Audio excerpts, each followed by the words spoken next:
Right, good evening, everybody. And unfortunately, Sue Mitchell's not able to join me tonight. So I'm just glad that you're all watching. I wanted to talk about the Lisbon Treaty, and this is something that none of our members of the European Parliament seem to be covering. And it's really, really important. Now, since Sue and I did the show last Thursday, there's been a lot of questions over the Lisbon Treaty, so I thought I'd do some investigation work. So, in 2005, the European Constitution was actually rejected by the French and the Dutch people in their referenda. The European Union dealt with this setback by redrafting the Constitution as the Lisbon Treaty. So it ensured that the governments of the EU member states would not put it to a referenda of their people. So in our case, the Labour government at that time had promised a referendum on the Constitution, but reneged on that promise by using the argument that that promise applied to the Constitution and not the Lisbon Treaty, despite the fact that the contents are 99% identical to the contents of the Constitution. You see how clever they are? So, in came the Conservative Party under David Cameron, and in the run-up to the 2010 general election, he gave us a cast-iron guarantee that if he was elected, he would give us a referendum on Lisbon. Now, after the formation of the coalition government in the May 2010, William Hague, the new Foreign Secretary, said that the referendum could not be held because Lisbon had already become European law.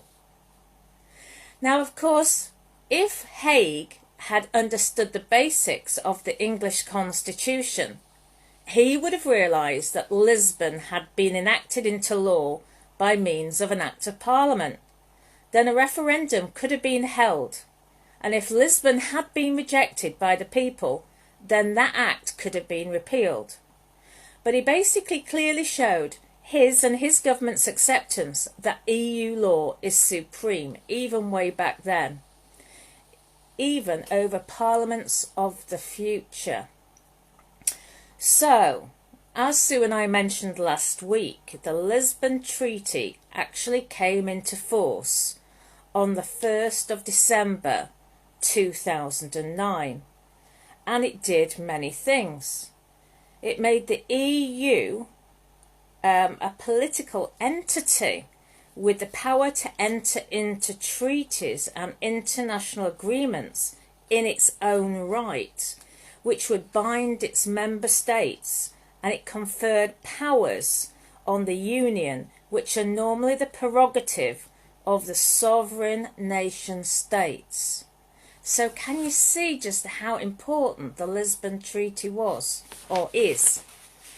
So one of the things Lisbon did was to confer the powers in numerous policy areas, which were then going to be decided by the European Council, the individual heads of the government, by something called qualified majority vote. In addition, prime ministers of member states can extend the union legislative authority by unanimous decision among themselves. So what does qualified majority voting actually mean? Well, in Article 18, or is it 16, the Lisbon Treaty introduces a new definition for the rule of qualified majority voting, which is to be applicable in 3 stages.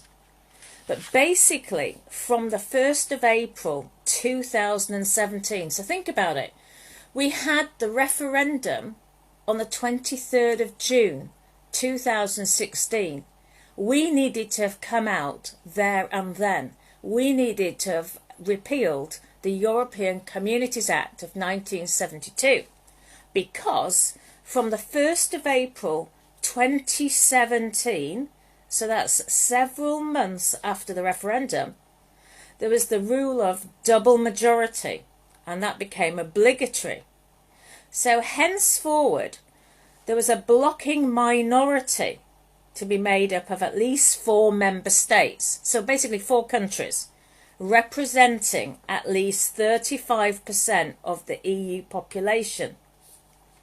So what this means is that a British government no longer has control over 44 areas of policy that affect every area of life. So, gosh, we've got a list here. So, I don't understand why our MEPs have not been talking about it. Remember, they argued that they needed to go into the European Parliament to be able to keep an eye on these things. But since 2014, 2015, not one single member of the European Parliament, not one, has talked about quality majority voting. So what it means for us and the rest of the other countries, so there's a transfer of powers under the Lisbon Treaty, which came into force on the 1st of November 2014 under QMV. We're looking at administrative cooperation. We're looking at asylum. We're looking at border controls. We're looking at citizens' initiative regulations. We're looking at committees of the regions, common defence policy. Now, you see. So we've got the crime prevention initiatives. We've got criminal justice, criminal law, culture, diplomatic and consular protection. What else have we got? The Armaments Agency and the rules concerning that. Emergency and international aid. Energy, EU budget, the Economic and Social Committee, Eurojust, European Central Bank, the European Court of Justice, Europol. You see, we've signed up to all of these things. And of course, you know, earlier on last year, we saw that Theresa May was giving back, you know, the European arrest warrant, and we were still being subjected to that. We were talking about being part of all these defence initiatives like the Common Defence Fund. You know, this is all highlighting what we've been saying all along, that the politicians have lied to us. And this is why there's been so many people now on Facebook, undercover cops and all sorts, that have been trying to talk us out of the fact that this is really, really happening. What else have we got? We've got Eurozone external representation, foreign affairs, other foreign affairs, freedom of movement for workers. Yes. So freedom to establish a business, funding the common foreign and security policy, general economic interest services, humanitarian aid. That's interesting, isn't it? Because we pay a greater percentage than all but about 5 other countries in the world on humanitarian aid. So how come, if we're supposed to be joined at the hip with all these other countries, while we're paying so much more than the other countries? We've got intellectual property, organisation of the Council of the EU, police cooperation. Interesting. President of the European Council election, response to natural disasters and terrorism, self-employment access rights, space, sport, structural and cohesion funds, tourism, transport, and withdrawal of a member state from the EU. So, it seems to me that because we still haven't left, and these rules have kicked into place, we are already well entwined with the other 27 countries, and there is no chance with the QMV, the qualified majority voting status, that we're going to come out anytime soon. So what else have we got? Let's just go over what did the Lisbon Treaty actually say. It said all member nations will become states of the new federal nation by 2022. Well, that's feasible, isn't it? That date might not actually be written into the Lisbon Treaty, but bearing in mind things are speeding up and we have got this QMV, it would appear that we can't even get out of the EU at all, unless somebody else has got another bright idea. It really means that we are well and embedded in.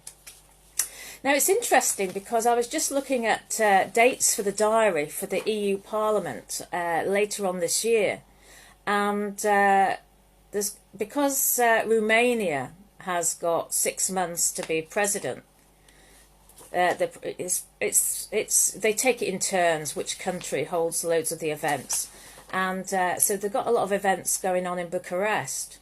One of the events is the 10T network, and that's going to be on the 28th of March in Bucharest. Now, for anybody who doesn't know, but 10T is connected with our HS2.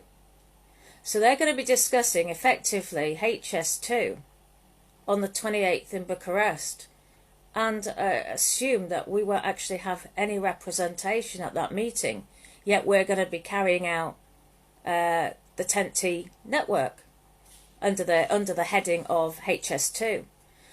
What else have we got? We've got the World Bee Day on May the 24th and May the 25th. That's also in Bucharest. And then we've also got, in the May, we've got a conference of children actually taking part in the EU decision making. Well, a lot of us think that actually there's children running the EU as it is. So it's quite interesting. I wonder how old these children are that they intend to include on this decision making. So what can we say then? This is very real. I don't think any of the MPs want this getting out. And what's to be done about it? There was a committee meeting that a guy called Bill Browder spoke at. He gave evidence on the 13th of February. And he was talking about the amount of money laundering that goes on in this country. And of course, there's a lot of people who are watching who will be very aware of Finchley Road and the money laundering that emanates from that address through these shell companies. We have the worst record of sorting out money laundering in the whole of the world. And Bill Browder basically gave advice to the MPs, to people like Priti Patel, and he was just saying, look, we've reported on these cases, we've taken them to the Met Police. The Met Police said it's not their jurisdiction. They've moved it from the Met Police to the Serious Fraud Office. They've moved it on, and so on. So why is it that we are complicit? You know, this was first raised in Parliament about 8 years ago, and none of our MPs have actually actioned anything yet. So there we go. So what else have we got? Somebody wanted to know about voting categories. It was Andrew Peck. I don't know if Andrew's there on there tonight, but the voting. Hi, Sean. Yeah, Sally. No surprise there. Oh, what's Alan said? You're not alone there. I've been called mad for 20. So somebody's been called mad for 25 years. This is it, you know. It's bring them on. Is there anybody? Kevin Burke is watching. Where's Alan? Because I think he was going to want to come on. Anybody want to come on? If Beverly Nash gets to see this video, She was sending an e-petition the other day around, and I just said e-petitions are a total waste of time. And let's, you know, the thing is, they're only useful to actually raise a matter, you know, without any sort of leaflets. But the MPs are not going to do anything about it. You know, if they get 100,000 signatures, we've seen these e-petition debates in the middle of January, and nothing happens. 24 MPs will turn up, and they don't actually have to debate the e-petitions at all. So let's have a look at the fraudulent voting system. Now, I'll put my glasses on because this is very small print. So we're looking at, so if we've got any lawyers on board tonight, there is Electoral Commission fraudulent count model. Now, there are 6 categories for this. One of which, so basically you've got 6 columns for any general election. You have in column number 1, you have the number of electors in a constituency who are entitled to vote. Then in column 2, you've got the issued number of postal ballot papers returned, which is sometimes called the absent voters. Number 3, you've got the issued polling station ballot papers. So those on the register who are entitled to a walk-in issued ballot paper for casting their vote. Then in column 4, you've got the number of votes cast. Then in column number 5, you've got the number of rejected votes. And in column number 6, you've got the total turnout. So basically, for an election to take place, the 5 primary categories listed above need to be there. And if some are missing, then the election is classed as null and void. And at the general election of 2015, 3 columns were missing, which makes the general election of 2015 null and void. So that means that not only did we have 32 constituencies where we had allegations of fraud, overspending on electoral campaign monies, only one of which has gone to actual court. But we've got the fact that the general election of 2015 has been conducted unlawfully because the Electoral Commission has basically had a corrupted ballot system. They've got 3 columns missing in all the results. So what can we do about this? There's really no point in writing to your MP, because chances are he's the MP that was elected in 2015, and he or she shouldn't be there, and they all should be facing charges. So I know it's quite serious, is this, but this is according to the rules. This is the Electoral Commission rules. And what else then? So we've got, what else have we got?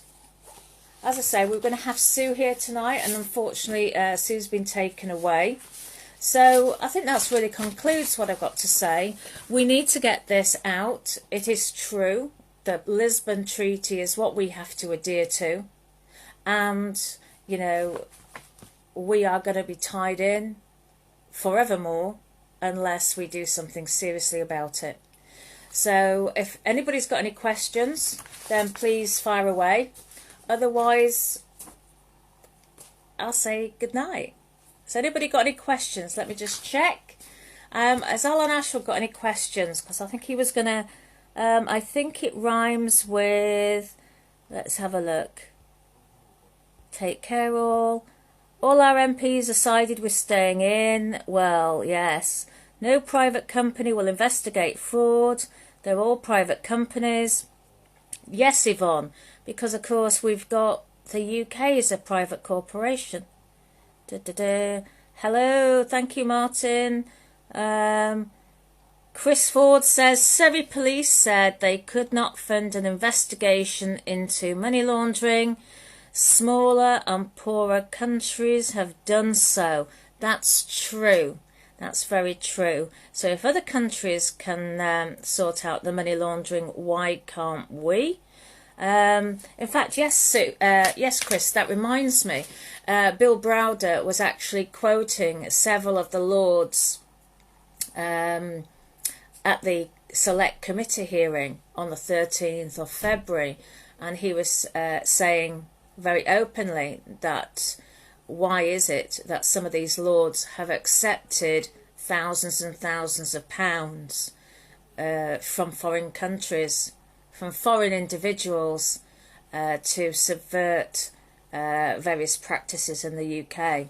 In fact, one lord had received £75,000 from a Russian diplomat to basically, then the lord went into the European Commission and basically to exonerate these people, to get their names wiped off any investigations, I guess. Right, what else? Any more questions? Let's have a look. We're going to have to live with the floodgates open for... Right, okay. Get your yellow vest on. Yeah, I've got my yellow vest on, Pauline. What else have we got? Yep, the GE fraudulent, Alan. Yep, this must go public. We are being railroaded. Yes, please, Alan, please share this video. We've got the evidence. We just need somebody to take this to court. Yeah, but you know, I know we're saying about one or two MPs. This is all of them. John Upperdine, the electoral rules have stood for decades. What can we do? Russia, Caroline. Oh yes, that was what I was saying. Yeah, about the fact that you see, how can we expect our MPs and the Lords to do anything about because they're implicated themselves. I mean, we've just had a newspaper article today where we've got a Labour MP and we've got Tory MP, that was Claire Perry from Wiltshire, and Rachel Reeves, who's from Leeds, and they were wanting a faster rollout of 5G, so in the north. So that's not good. Nobody's discussing 5G. You know, I've spoken to Mark Steele and interviewed him on numerous occasions, and you know, this is a crime against humanity, and hopefully we can all help Mark Steele when he goes to court on the 28th of March.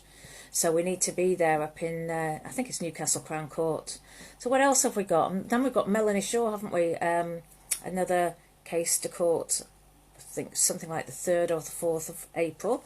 What else? Let's have a look at any more questions. Hi Thomas. Yep, Pesco. Right, so Arlene says, can our real law constitution not save us?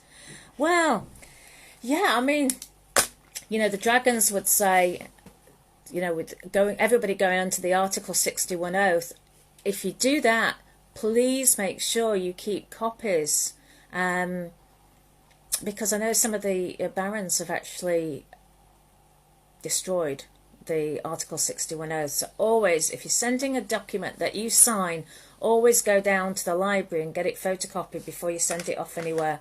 And you also should send it off to the police as well. Right, let's have a look. Right, time for the army to step in. Absolutely, Alan. Now, the army's been bought. Well, actually, I actually understand what Thomas says. I have been getting questioned for the past 2 days. The MPs who have left have about prosecution. Try to stop a prosecution against them. What was that, Thomas? A prosecution. Why have they left? So May's... Well, the thing is, May's deal is not a deal, is it? I mean, it's worse than what we've got before. We've got the transition period to look forward to. The Parliament is busy trying to get things like the CETA deals, the Canadian deal, put on the books properly, and and they've signed a deal with Japan, but whether that incorporates the EU, I guess it probably does. We can't find the details of this yet. You see, what actually happens now in Parliament is if they do debate anything, the finer points are not actually broadcast, so we can't really even they're supposed to scrutinise these deals, but we can't trust them. So we've got to do the scrutiny ourselves. But you see, they're not posting the details. You see, if you're signing into the Canadian trade deal, then that's just basically like what we've got, a single market with another country, with Canada. And all these trade deals which involve the EU, they've all got these like ISDS clauses, which basically puts the power into the hands of the corporations. Right, what else have we got? May's deal is another treaty. Yep, yes, exactly, it is.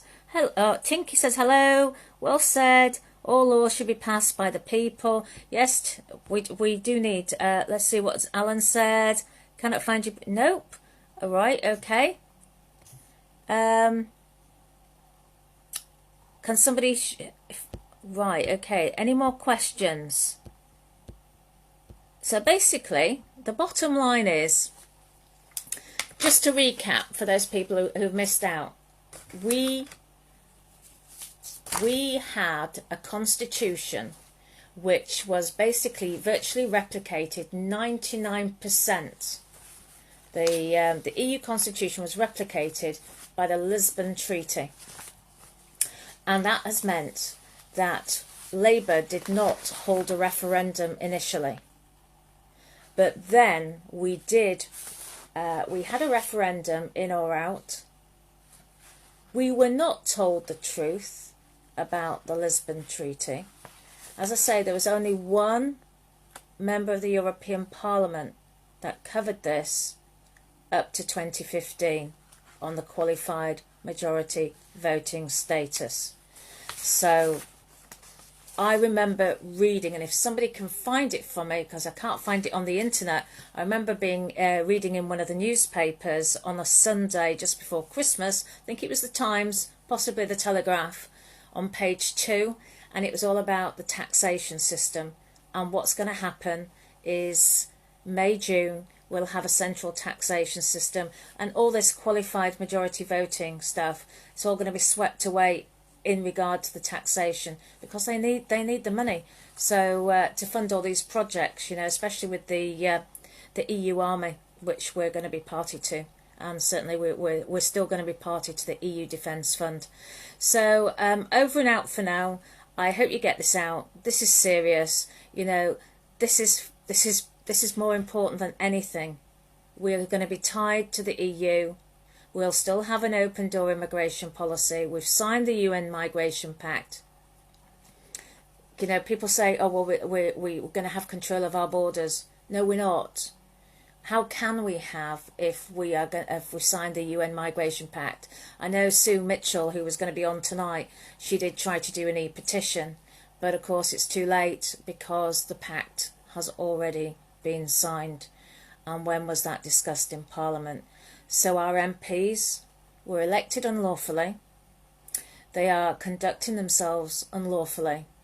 And all they had to do was repeal the 1972 European Communities Act. That's all they had to do. And there was no need to pay the £39 billion divorce settlement. None of this. This is just a pantomime. And thank you so much for listening, and hopefully I'll do another update next week. If anybody's got any questions, can you drop me a line? At the end of this broadcast, I'll put some links to the documents for you to have a look at, so you've got the evidence. But Google Lisbon Treaty. See, Ireland rejected the Lisbon Treaty. And as I say, the French and the Dutch, they had it all altered, so they didn't have to go again for another referendum. It's all smoke, screen and mirrors. There's no such thing as Brexit. Our MPs are duplicitous. They must know what they're about, and where are the honest MPs? Why is nobody putting their head above the parapet and saying this is, we should have repealed the 1972 Communities Act and, the Lisbon Treaty? Here we come, EU Army, common taxation. Please send this out to the military. We need their help. Thank you, and have a good night. Goodbye.